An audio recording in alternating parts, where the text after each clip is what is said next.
আসসালামু আলাইকুম। তেল ছাড়া যে হাতের কাছে থাকা সামান্য দুটো উপকরণ দিয়ে এত সুন্দর একটা নাস্তা রেসিপি হয় অনেকেরই অজানা এই রেসিপি।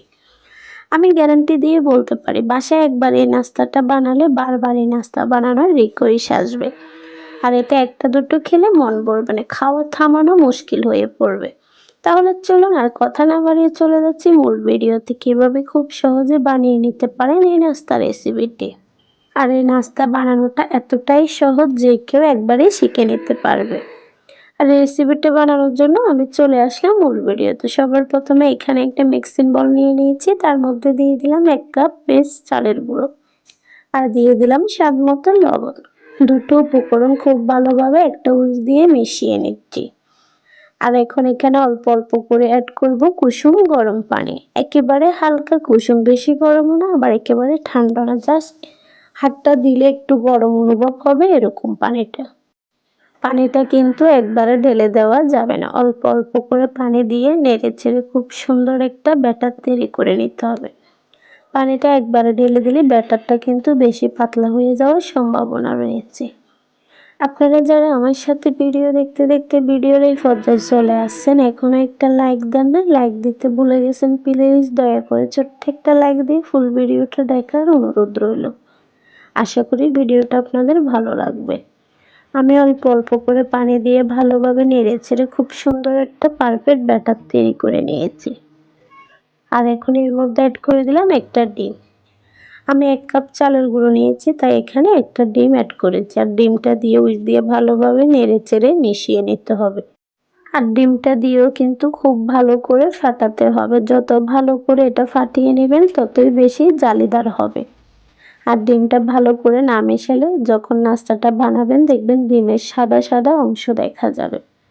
আমি খুব ভালো করে দিয়ে এটা নেড়ে চেড়ে মিশিয়ে দিচ্ছি। আমি এখানে 1 কাপ চালের গুঁড়োর জন্য একটা ডিম ব্যবহার করেছি। আপনারা যতটুকু চালের গুঁড়ো নেবেন ওই অনুযায়ী ডিমটা কমিয়ে কিংবা বাড়িয়ে দিতে পারেন। আমার ব্যাটারটা রেডি হয়ে গেছে, একটা চামচ দিয়ে দেখিয়ে দিচ্ছি। দেখুন ব্যাটারের ঘনত্বটা এরকম হবে, বেশি পাতলাও না আবার ঘনও না। চলে আসলাম চুলায়। আমি আগে থেকে চুলায় একটা ফ্যান বসিয়ে দিয়েছি। ফ্যানটা গরম হয়ে গেছে, এর মধ্যে দিয়ে দিলাম হালকা তেল। এখন তেলটা আমি খুব সুন্দরভাবে টিস্যু দিয়ে মুছে নেব, ফ্যানের যেন কোনো ধরনের তেল লেগে না থাকে সেজন্য একটা টিস্যু দিয়ে মুছে নিচ্ছি। আর এই তেলটা দেওয়ার কারণ হচ্ছে যেন নাস্তাটা ফ্যান থেকে খুব সহজে উঠে যায়।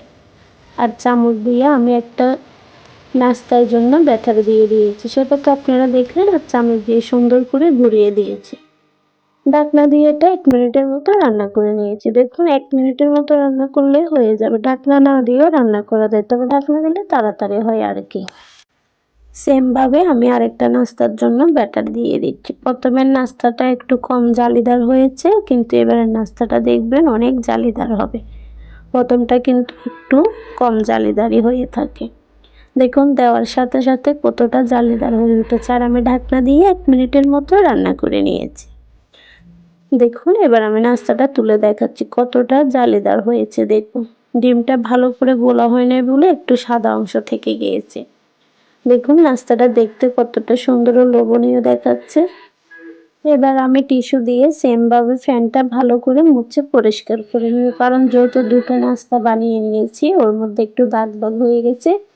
আর টিস্যু দিয়ে মুছে সেম ভাবে আরেকটা নাস্তার জন্য ব্যাটার দিয়ে দিচ্ছি। আর দেখুন দেওয়ার সাথে সাথে কতটা জালিদার হয়ে উঠতেছে। আপনারা চাইলে যে কেউ খুব সহজেই নাস্তাটা বানিয়ে নিতে পারেন। সময়ও কম লাগে, উপকরণও কম, খেতে হয় দুর্দান্ত। বাচ্চারাও কিন্তু খুব মজা করে এই নাস্তাটা খেয়ে নেয়। আমি একইভাবে সবগুলা নাস্তা বানিয়ে নিয়েছি। আর দেখুন কতটা জালিদার হয়েছে, দেখতে কতটা সুন্দর দেখাচ্ছে, খেতেও কিন্তু মাশাআল্লাহ অসাধারণ লাগে।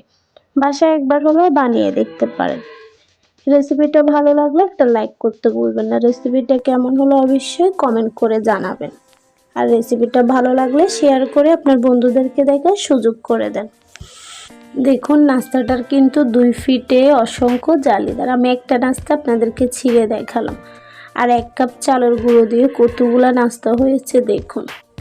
রোজ রোজ এক নাস্তা না খেয়ে সকাল কিংবা বিকেলের নাস্তা হিসাবে এই নাস্তাটা আমি তো বলবো সেরা নাস্তা তেল ছাড়া। রেসিপিটা কেমন হলো অবশ্যই কমেন্টে জানাবেন। আজকের জন্য এটুকু, সবাই ভালো থাকবেন। আল্লাহ হাফেজ।